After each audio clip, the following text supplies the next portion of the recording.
Si è trattato di un evento che ha coinvolto una settantina di persone, allora in questo caso, prima ancora di sapere quale può essere la gravità delle ferite e dei danni riportati da parte delle persone, è stato attivato il protocollo per le maxi emergenze che ha coinvolto i mezzi del soccorso di questa azienda, San Donà di Piave e Jesolo, e anche della ULS 3 che è stata attivata dalla centrale operativa. L'allarme, fortunatamente molto meno grave del previsto, è scattato alle 2:30 della notte di Capodanno. Decine di persone risultavano coinvolte nell'incidente di un bus turistico a 2 piani uscito di strada e rovesciato su un fianco in via San Pio X a San Donà di Piave.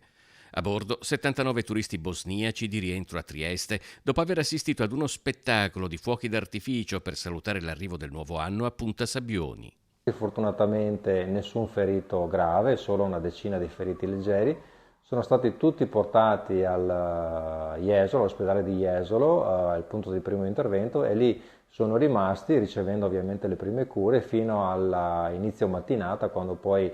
sono potuti ripartire verso la loro destinazione con un altro autobus. Oltre all'intervento in forze del personale delle aziende sanitarie e dei carabinieri, sono intervenuti sul posto anche i vigili del fuoco di San Donà di Piave, Jesolo e Mestre, che prima di mettere in sicurezza il bus, successivamente recuperato con delle autogru del soccorso stradale, hanno estratto le persone che erano rimaste intrappolate all'interno del mezzo. Devo dire che il personale dell'emergenza, unitamente ai vigili del fuoco e alle forze dell'ordine, è stato bravissimo nel gestire un numero così importante di utenti, ancorché nessuno, ripeto, fosse ferito grave, ma in ogni caso, insomma, con una efficacia e un'efficienza che dimostrano ancora una volta che il nostro sistema di urgenza e emergenza regionale col 118 è veramente tra i migliori in Europa.